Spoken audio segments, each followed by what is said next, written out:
is up here. Then here's the email address by HTTPS, and then received from. This is where I get a little bit lost. I'm still learning a lot about this. This is like Toby was talking about just a minute ago, being in a SOC. That's my goal. Um, so this is a lot of what you would do as an analyst. You would figure out where these IPs came from, and who you're receiving them from, and why you're receiving them. And then you'll trace them back. So with this, I'm going to jump over to the Discord real quick and give you guys these IP addresses along with that open source IP tracker. So that way you guys can go ahead and click over.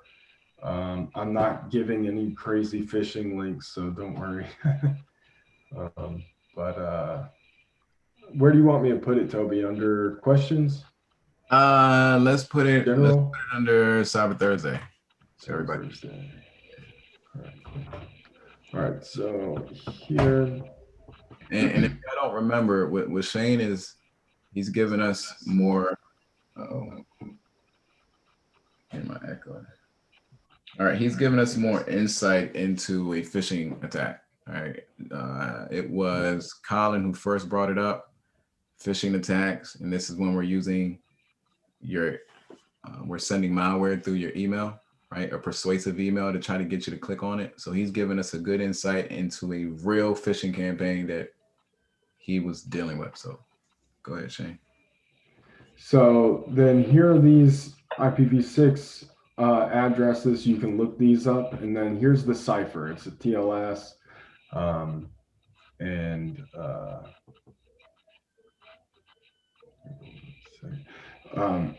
TLS. It's ECDHE, which is elliptical curve. Diffie-Hellman. He touched on Diffie-Hellman a little bit today. Said that we're going to learn it later. It's basically an algorithm used by Cloudflare to provide perfect forward secrecy, like we talked about a little bit previously. It also has RSA, which is a public key cryptology, and a few others. It has RSA, has Gallows counter mode. Some of this stuff I haven't learned about at all. So this was pretty interesting to see a lot of this. And SHA, like he talked about, like Toby talked about yesterday, was actually created by the NSA. Most of what is out there as far as encryption goes, the government has made, like Tor. If you guys have ever played around on the dark web, the way to get there is through the Onion router, which DARPA created, which is pretty cool.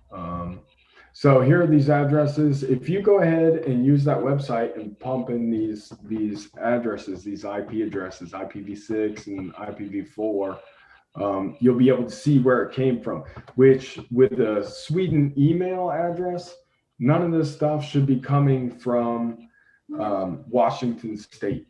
And then another one, I believe, shows Wyoming, I think, which is pretty interesting considering that it says it's in Wyoming and yet it says it's in Washington, but yet the location pulls up Wyoming, which to me, I mean, the IP trackers are never truly perfect. They don't actually bring you exactly to that person's house that they were at, but it typically gives you a general idea. And this, to me, shows that they used a VPN or they were using Tor or some kind of masking capability to hide where they're actually coming from. This can be an alias, couple gangsters from a girl page. Like they always trick me like this. The ad me jokes. I hate the jokes. They be like ad me like the ad me's be great.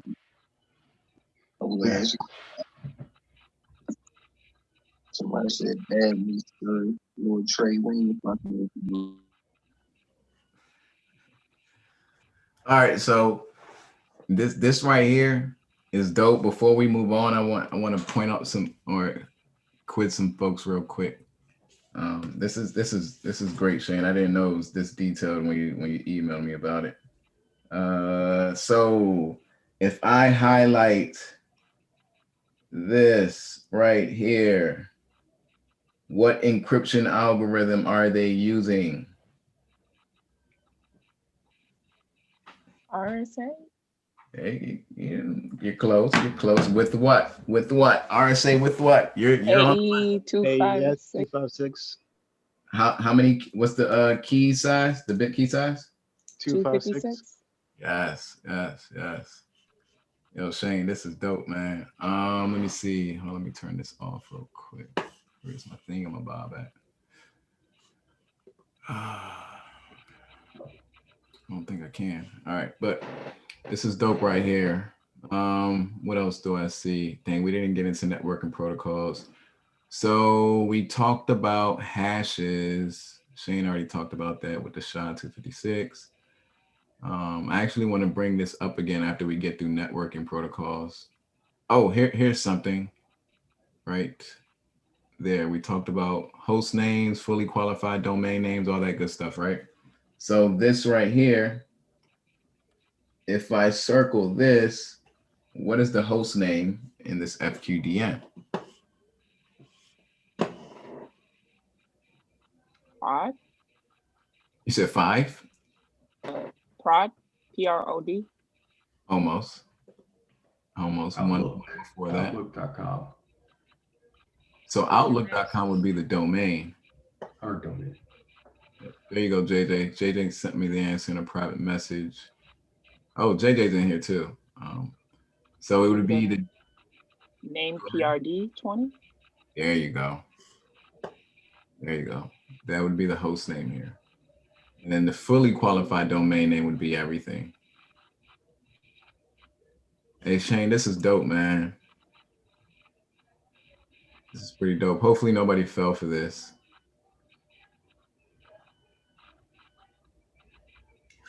Hey, so what Shane was just doing, y'all, he was showing us a real life phishing campaign that was sent his way, and he was able to identify it as a phishing campaign, right? And he's showing it to us, some of his extra legwork that he did to validate it, and he's on the money right now. So good job, Shane.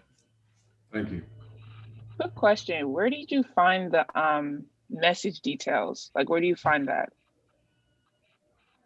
In Outlook, if you click on the 3 dots in the right-hand corner, up on the top, it will give you a drop-down menu, and then you go to message details. In Google, I believe, in Gmail, I think it's called Message Digest. Is that right, Toby? Do you remember? Yeah, I was gonna ask if anybody knows the Gmail version. Yeah, I'm off the top of my head.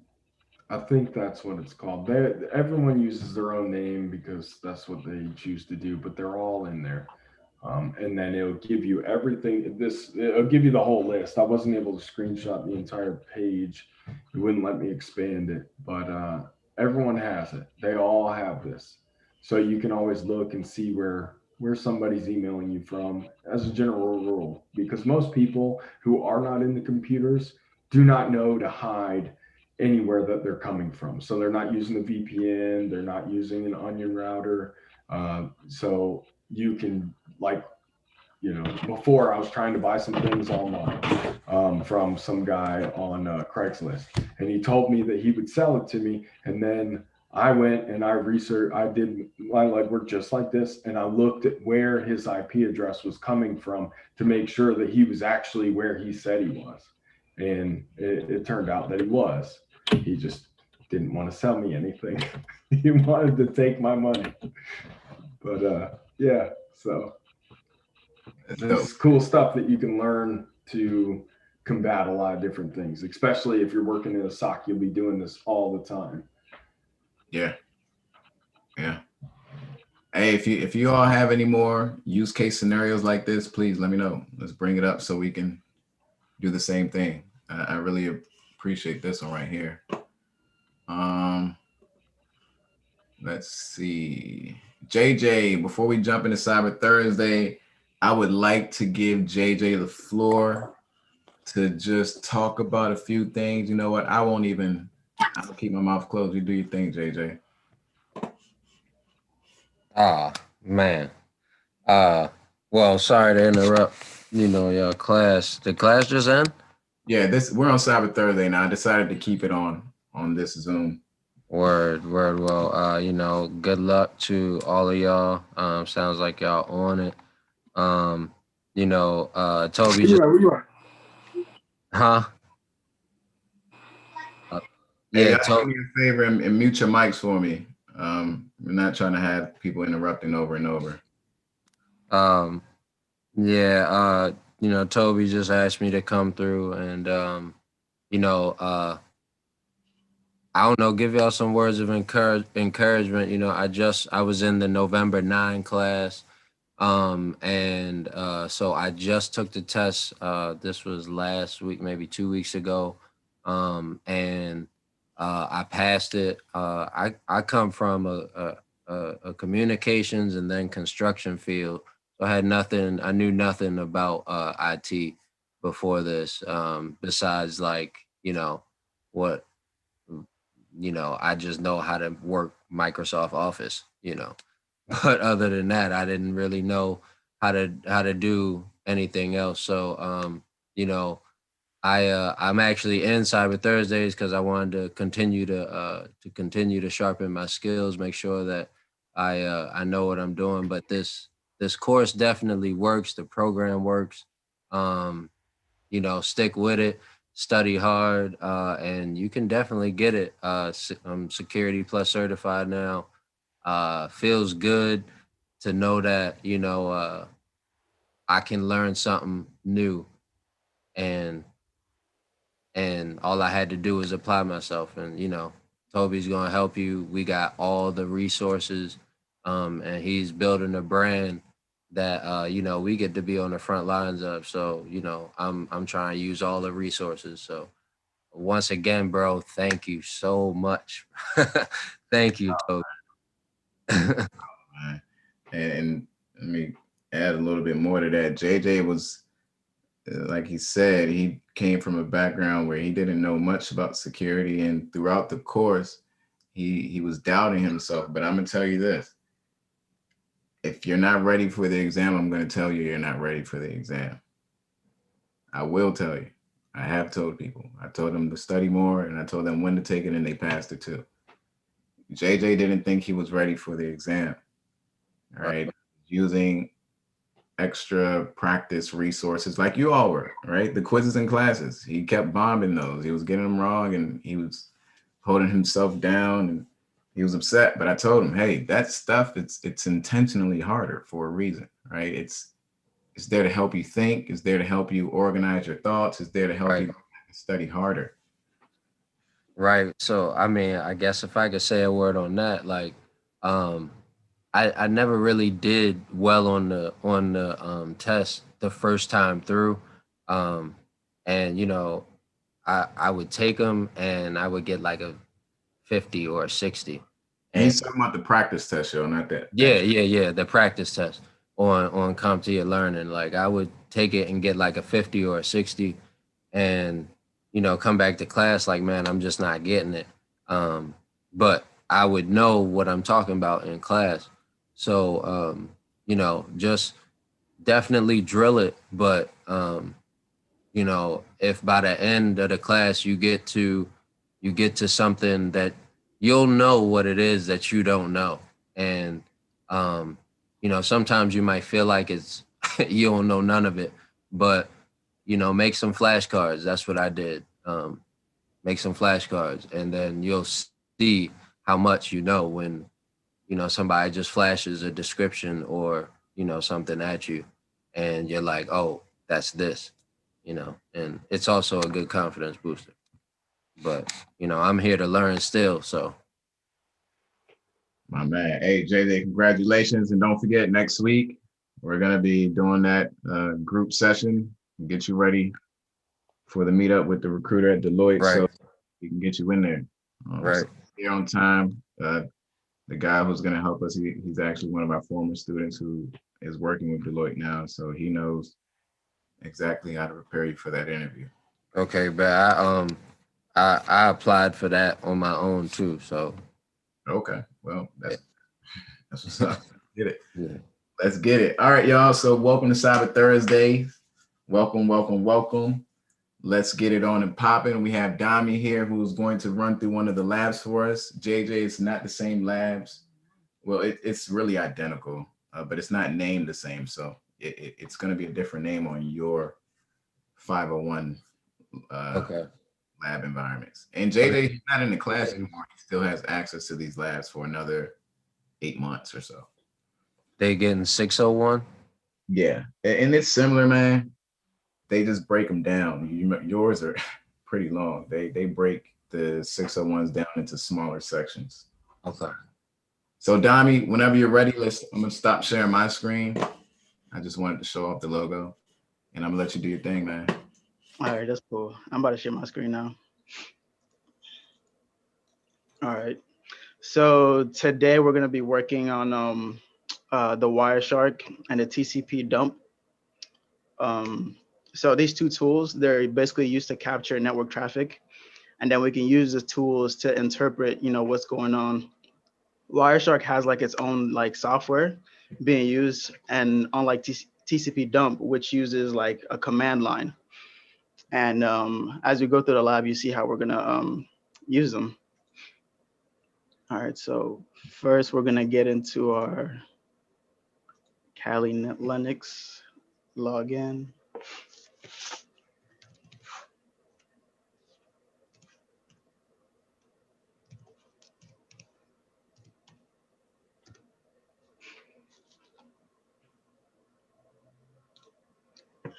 Y'all can see my screen, right?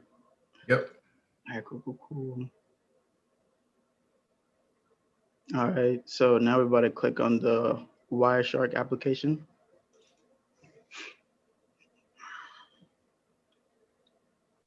And so right here, the instructions tell us to type in IP. So that's what we're going to be capturing from. Right, because with you gotta do lowercase. With Wireshark, yeah. So with Wireshark, what he's doing before you enter, Wireshark is a packet analyzer, y'all. It's sniffing your network for traffic, any type of traffic. All right, it could be HTTP traffic. January class, we haven't gone into network protocols yet, but it could be HTTP traffic, which is web browsing. It could be SSH traffic, which is secure shell. It could be FTP traffic, which is file transfers. It's going to look for everything. But what he's doing specifically right now is filtering it down to only capture IP information. Okay, if we capture everything, it's going to be too noisy. It's going to be hard to understand what we're looking at. When you do the capture filter, right, it's one way to narrow it down. And then there's another way called a display filter. Go ahead. All right. So then this is where we go to start the capture. And notice that nothing's really going on right now. And that's because, we're not connected to anything, like there's no, traffic going on. So that leads us to this right here. I'm about to go to Firefox.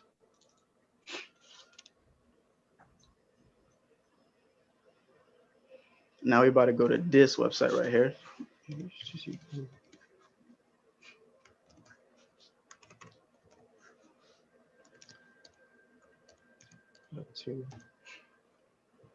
And that takes us here. So now we're swapping back to Wireshark, and now you see everything.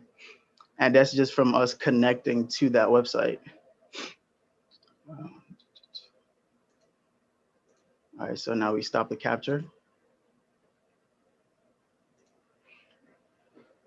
So here we can see the different frames, so much going on. And before you go, let me just break this down, what we're looking at, y'all. These are all, when we talked about packets, things going across the network. Well, Dami just went to that website. So all of those packets that he created to access the website has been captured by Wireshark. And Wireshark is going to do its best to organize it. First, it's going to number it in order from 1 to whatever. Then you see your timestamp when the packet was captured. Then you have your source. You have your source here, which is where the data is coming from, which is Dami's computer. You have your destination where the data is going to, which is that website he typed in. Then the protocol, right? DNS. Okay, DNS is a protocol that we use to resolve IP information. Okay, then you have the extra data, how long the packet was, which is the length. Then you have the info, right? A little bit of information about the packets themselves. So this same stuff here is kind of sort of organized in this second frame here. Okay, this is a frame, this is a frame, and this is a frame. Okay, and I'll let Dami do his thing. Sorry, Dami, thank you. No, you're good. So yeah, yeah, like it was saying, these are different frames. And then like right here, it gives a bit more information about what's going on. So, you know, for example, it tells us to click on one of the DNS frames. So let's click on the first one. And, you know, this is here. So it gives us the frame, which is, you know, it shows us the information of the bits that was captured. Then we have the Ethernet 2, which gives us the MAC addresses, the source MAC addresses, and the destination MAC addresses as well. Then we have the Internet Protocol 4, which gives it to us in the source destination with IPv4, and also the destination IP address with IPv4. And then we have the user datagram protocol. It gives us the port numbers, the source port and the destination port. And then we have the DNS right here. And what he just did, y'all, you see how he's highlighting this one line right here. That same line is what he's reading down here. It's just more information about that packet. Okay. Good job, Dami. All right. So now it wants us to open a TCP frame. And TCP, correct me if I'm wrong, that's what's used to transport data reliably, right? Right. Over the internet, yep. Right, that's when we're using that three-way handshake. Yeah, the TCP handshake. Good job, man. All right, so this is one right here. And before you go, hey, can you stretch this screen out to the right just a little bit? The Wireshark one. This is perfect right there. Okay. Three-way, oh, there you go. You hit me with the okie doke. Just click again. There you go. All right. Three-way handshake, y'all. You can see it in action right there. All right. The send packet from Dami to the destination. Then you see the send ACK packet from the destination back to Dami, or the website back to Dami. And then you see the ACK packet, or the ACK flag, which is Dami back to the web server saying, hey, I'm acknowledging that you're alive, you're online, let's get to communicating. So that's perfect. This is what your packet captures are doing. They're capturing all of that, everything. All right. And honestly, what is cool about Wireshark as well is just the fact that it organizes everything for you. Like it's actually like perfect. Like when we go into TCPDump, like with the command line, it's a little weird, but we'll see that later on. So again, we clicked on the TCP, it gave us all the same information, you know, the source destinations, the ports, the versions, the IPv4 addresses. And yeah, so going on to 11, we have a question. In the Wireshark interface, what is the name of the layer where the MAC addresses are found? And so this is the MAC address right here. This is the source MAC address, and this is the destination MAC address. So the answer is Ethernet 2. All right, the second question. In the Wireshark interface, what is the name of the layer where the IP addresses are found? And we can see that right here. This is the IPv4s, the source IPv4 address, and then the destination IPv4.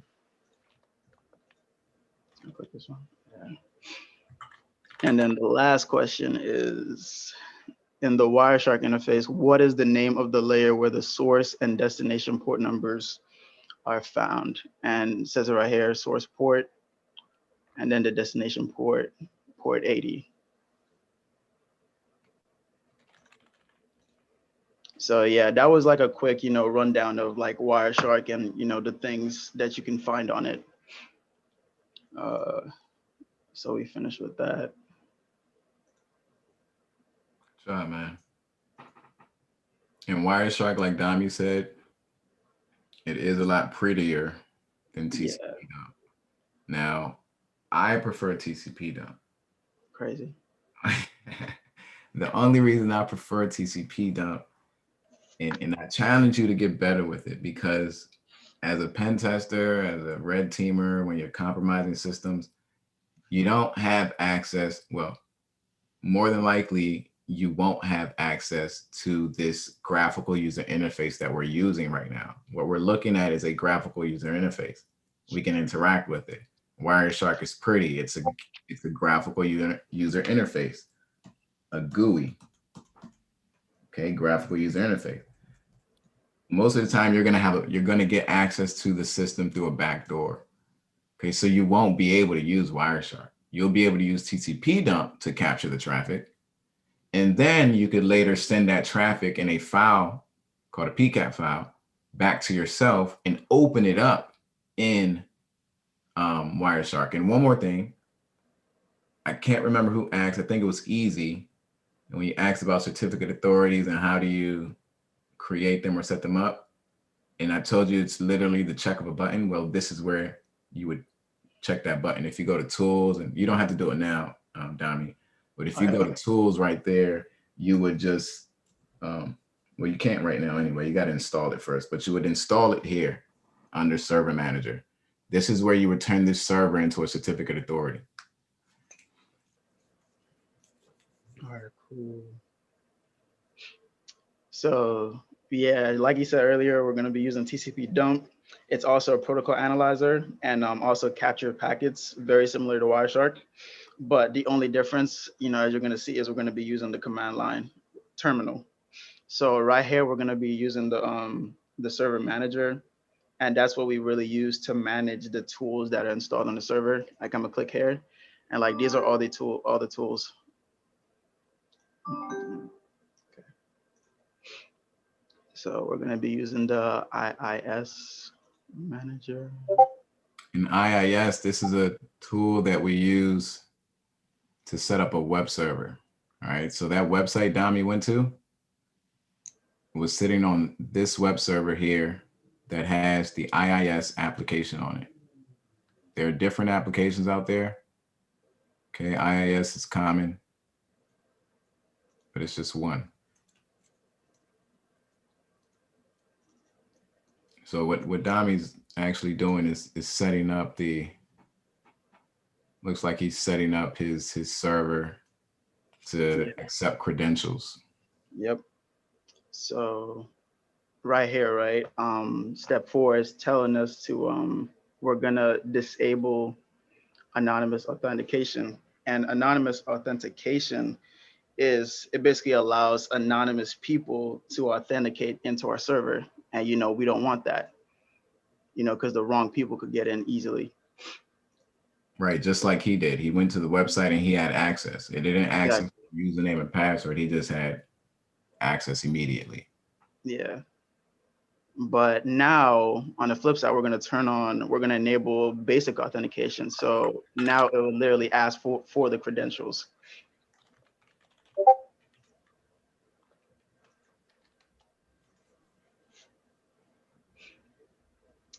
All right. Shout out to everybody on the YouTube channel right now. If you're liking what Dami's doing, if you're liking this information, do us a favor and smash that like button. All right, so now we're about to get into it. So this is the terminal. We're gonna type this command line right here, the TCPDump. Yeah, it's super long. But so yeah, before I type it in, the TCPDump right here is the command. And then this is the what is it, /VV or -VV velocity, which is basically gives us more information. If you guys were here last week, we were doing, for example, the stealth search. you know, it gives you like a bit of information regards to, you know, what's going on in the IP config, you know, and then you have the aggressive searches, which, you know, gives you more information. So that's sort of similar to that, the -VV. And then the destination 10.1.0.2, that's what we're filtering. We're trying to capture what's going on in that destination right there. And then this is the port that we want to capture from. And then this right here is basically to save or write what we're capturing into this file, PCAP, as Toby was saying earlier. So let's go ahead. Good job, man. You're actually doing pretty damn good right now, bro.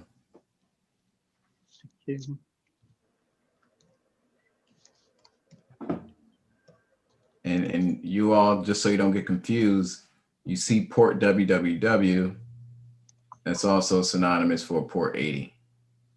www, port 80, web browsing, worldwide web.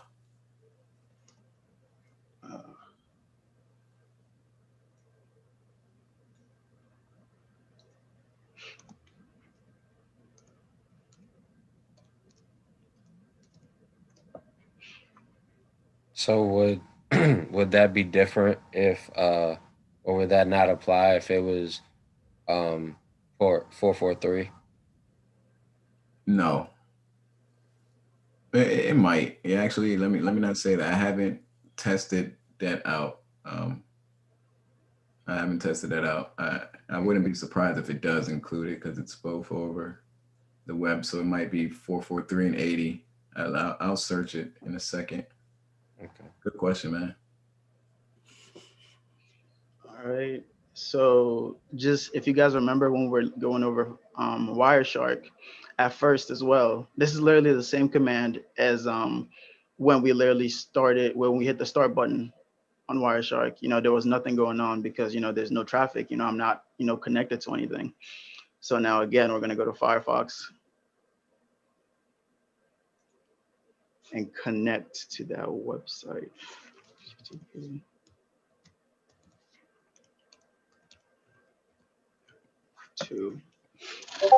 All right, so remember when we enabled the basic authentication? Yeah, this is it, you know, to get us into the website. If we had left, what was that junk called? If we had left the, then what was it? Anonymous authentication on, you know, we would have just like gotten in easily.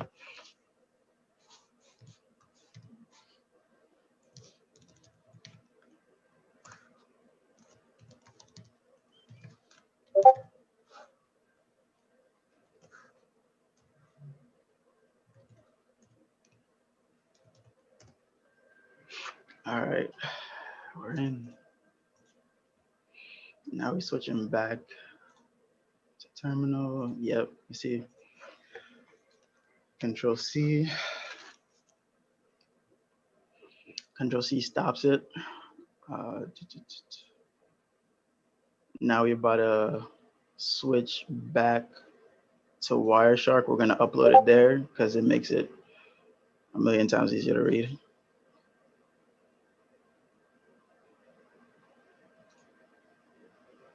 Open. And remember in the command line, we were telling it to, you know, make the capture, save it to PCAP. This is it right here, www.pcap. Where was it? Yeah, right there.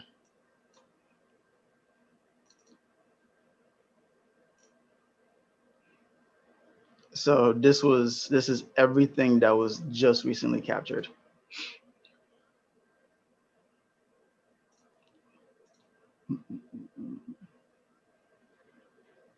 All right. So we're gonna click on one of the get files. The get files is basically when we try to get on the website, you know, like trying to get onto HTTP, which was the port 80. And so here we're just, again, looking at the same things, the different frames, the Ethernet, the internet protocol versions, you know, the destination, the source, The ports, all right there.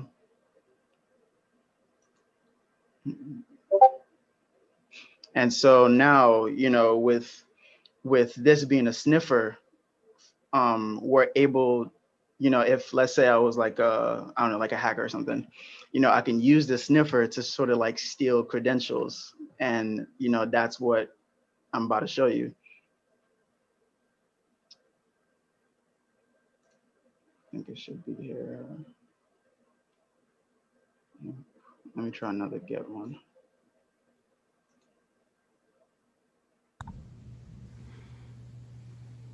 Oh yeah, right here. Oh, there you go. Yep. So right here, it literally shows all the credentials that I just put in. You see that, class? It's crazy, right? Just like that right here. It's a free tool too, y'all.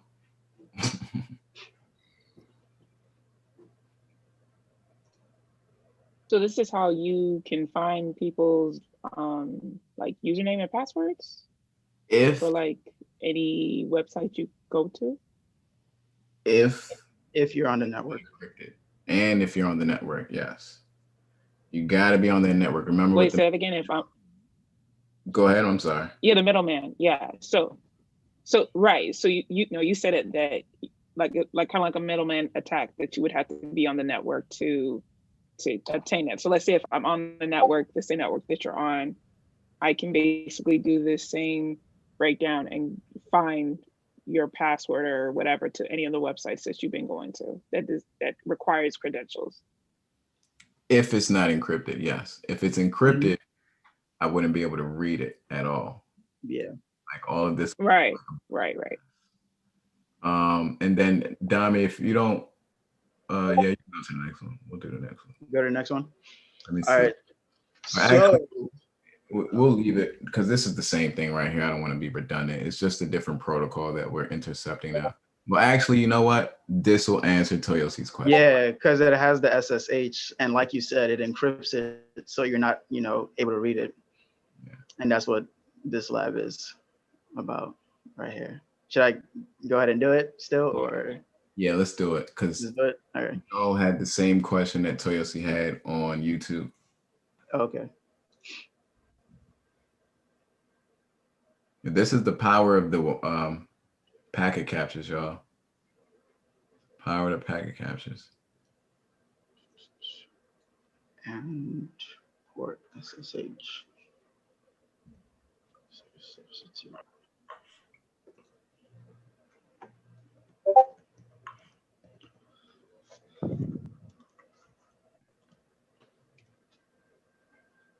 And if y'all have any questions, feel free to throw them out there.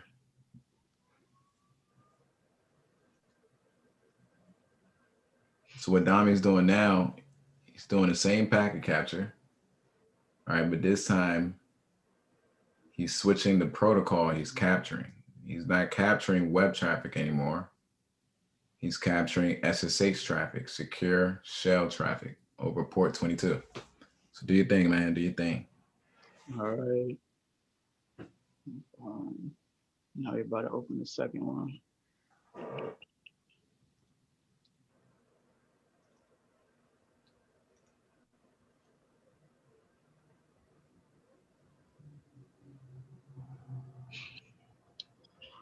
SSH root.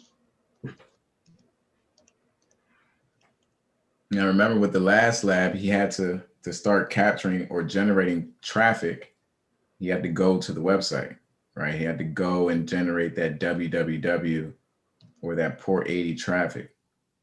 So to generate SSH traffic, he needs to use SSH. So that's what he's doing now. He's logging into 10.1.0.10 as root. Okay, he's logging in as roots in order to generate some traffic. And root is synonymous for what account, y'all? The admin. Yes. Good job.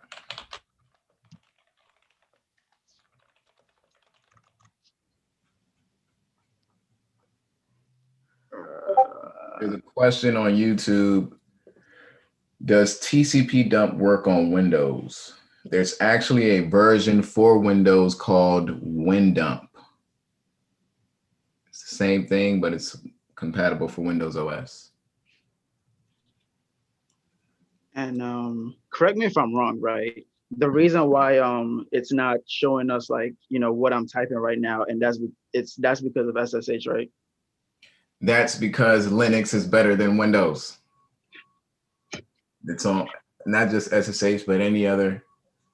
It doesn't matter if it was SSH. If you tried to change your password, like type, is it PASSWD?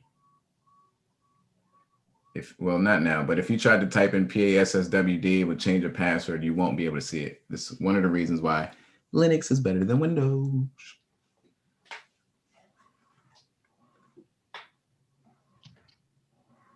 What's name? What is this? Quick question. Could you do any of the same like stuff on a Mac? Oh yeah. Can you? You can use TCPDump on a Mac. But would it be the same, I don't know, the same like, you know, input, or does it have like its, I don't know, own special characters or something? I believe it is the same exact input. Linux and what are they called? Apple or Mac OS. They have the same same language. They use the same language. They utilize the same shell. So TCPDump, you would type in the same commands. You could even use Wireshark on Mac too, either or.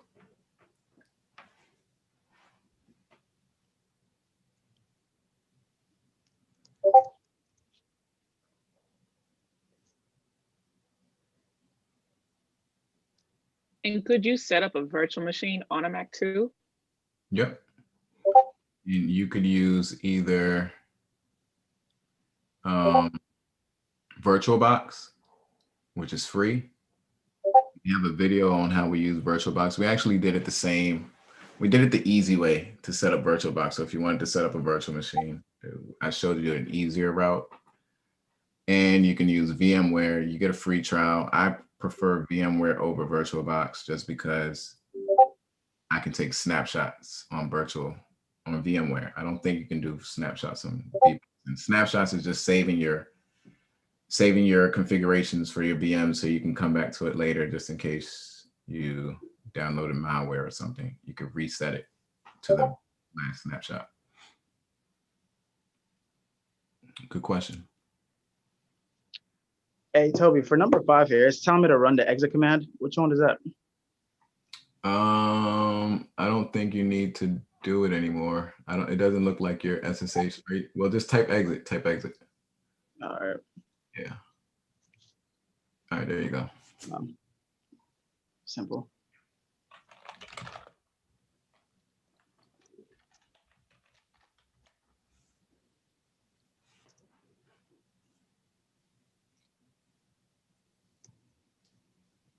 Oh no. I think I did that wrong. Let's Let me see. try this one again. Did you capture the traffic already? Go back to the first terminal real quick. Yeah, because it's getting 0. SSH 10.1.0.2. Oh, you're using the wrong port. I mean the wrong IP. This one's Oh, yes. small mistake. We do it all the time, man. Every single day, trust me. All right, let me do that over then.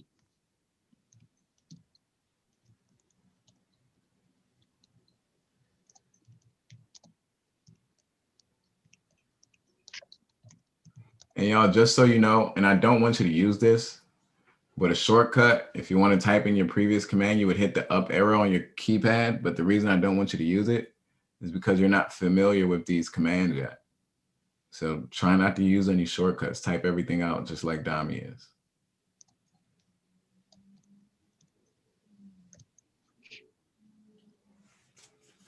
Dang, so I gotta do this all over again. It's all right, man. Practice makes perfect.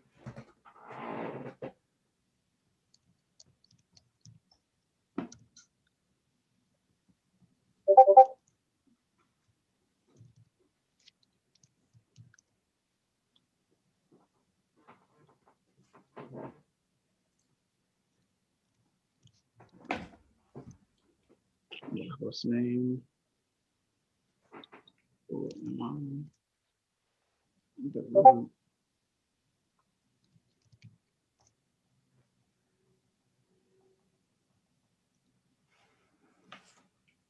So literally, all we literally just did wasn't that basically like another way of just getting on that server, the 515, correct, on Firefox?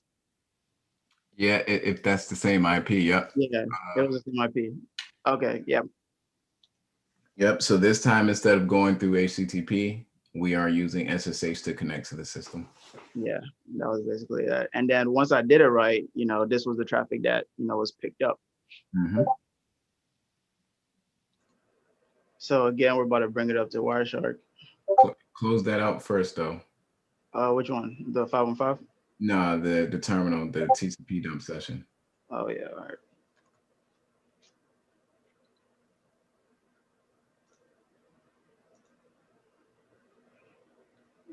All right, we're gonna bring this up again. SSH pcap.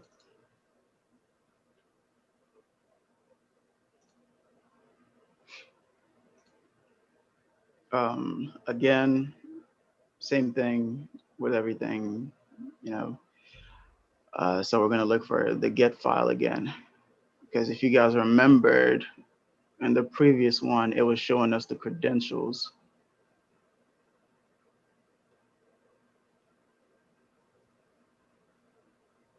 Where is this one?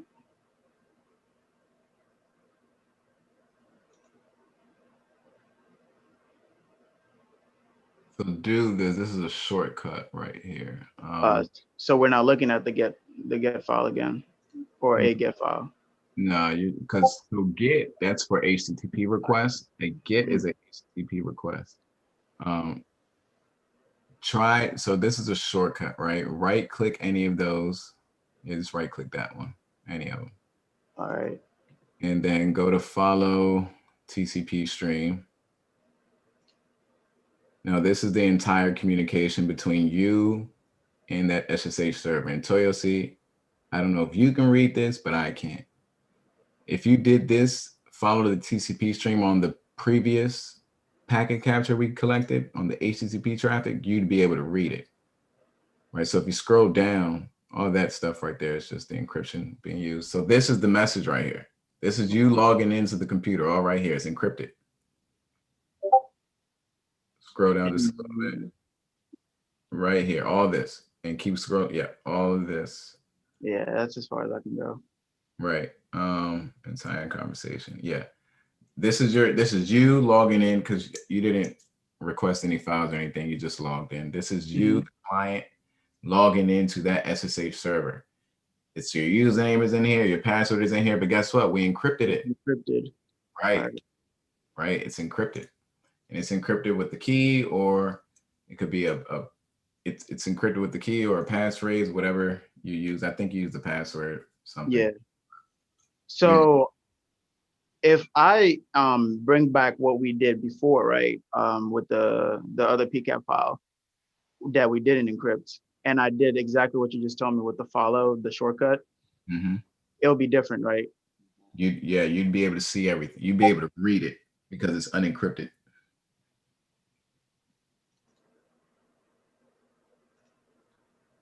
And right click. Yeah. It's tough. Right. So you would just have to right click the actual get. Yeah, the actual, but it'll give you the same thing. Was it a get or was it a push request? I don't think that might not be it. Should have been a push request, but it'll give you the same thing once you find it though. Oh, I see. Because a get request is getting you the website. The push flag is sending your credentials over. So it should be a push. But this is it, y'all. This is your packet capture, right? Your typical packet capture. This is how powerful it is. Just imagine what you could do with this, or what would happen if it's in the wrong hands, right? With the wrong person. Okay. Any questions, y'all?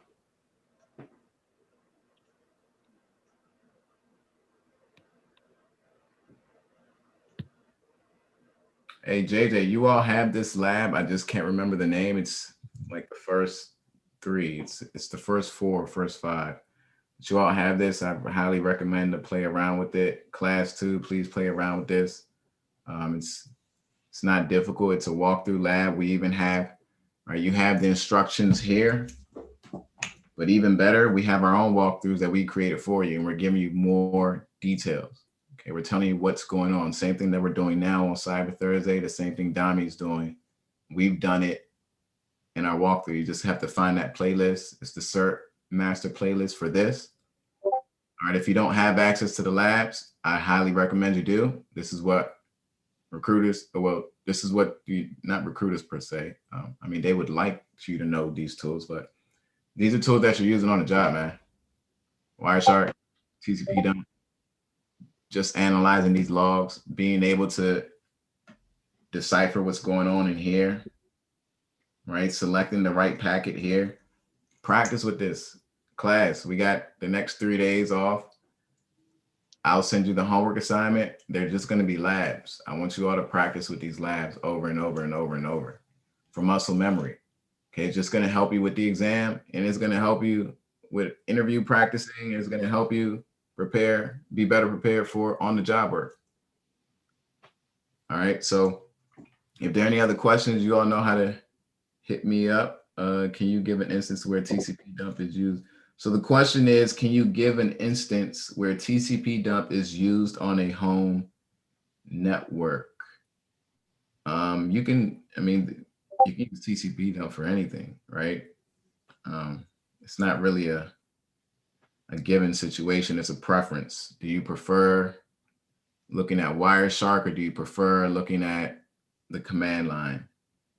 Me personally, I would recommend that you practice using TCPDump just if you're trying to get into pen testing, right? Or blue teaming, right? Just because it's good to know it. You may not always have access to Wireshark, like on Linux systems, right? That are really Linux with no GUI. You won't have access to Wireshark. So it's really a preference. Okay. Y'all, I'm gonna send you all the homework for tonight. It's really gonna be to play around with these labs. If you don't have access to the labs, if you were in a previous class, like June, July class of last year or the years before, send me a message, hit me up.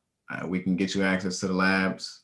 All right. There is a fee for them. They come built in with the classes, but there's a small fee. It's $100 cheaper than what CompTIA is charging, since we're partners with CompTIA. Anybody else on YouTube, if you're not in the class, or people who are in here, I'm not familiar with a few names, but if you're trying to get this hands-on experience, if you're trying to understand what the heck is going on here, I highly recommend that you sign up for our next class starting April, or any of our future classes. You can find them on our website at olinesecurity.com. Okay, so definitely check that out. Link up with us again on Cyber Thursday. JJ, you said, did I see your question? No, I didn't. Oh, it's a few questions I missed. Oh, no. It generates traffic on port 22 because all root admin functions are encrypted. No. So the question is, I'm going to read it word for word. It generates traffic on port 22 because all root functions are encrypted. No. First, it generates, well, let me do it backwards. All root functions are not encrypted. All root functions are not encrypted. All right. And then all root communication, that's a better word. All root communication is not encrypted. It is encrypted over port 22 because port 22 is an encrypted protocol. Okay, it's an encrypted protocol. That's why. Let me see, make sure I didn't miss any other questions. All right, thanks for the rundown. Shane left us. All right, I think I got everybody's question. If I didn't, just yell at me, let me know. If you have any more, let me know before we shut down. But next week, we're gonna do the same thing, y'all. We're gonna pick a different lab. Hey, Dami, you did a dope ass job, bro. This was great. I can see the progress from the last lab, right? You did good on the last one. Today, you just seemed a lot more confident. You seemed a lot more knowledgeable about what's going on. It looks like you practice.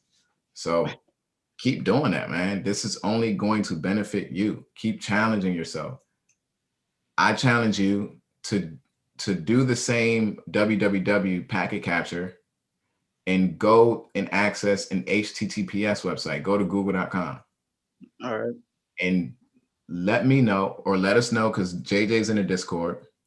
Let us know in the Cyber Thursday chat if you could read that HTTPS traffic, okay? Or if the www filter captures HTTPS traffic. I don't think it does, but the best way you could check it, do the same thing with TCPDump or Wireshark, whichever one. Go to google.com, that's HTTPS. Go to Facebook, go to wherever, onlinesecurity.com. And if you see it in the packet capture, that means the www filter does capture HTTPS. If you don't, then it doesn't. All right. But other than that, hey, YouTube, thank you for hopping on today. If you like what the knowledge that was just dropped, if you enjoyed Dami's walkthrough, please leave us a like button. Leave us a comment if you have better suggestions or you want to see something in specific. Okay, other than that, class, I'm going to see you on Monday. I'm going to hit you with homework in a few minutes.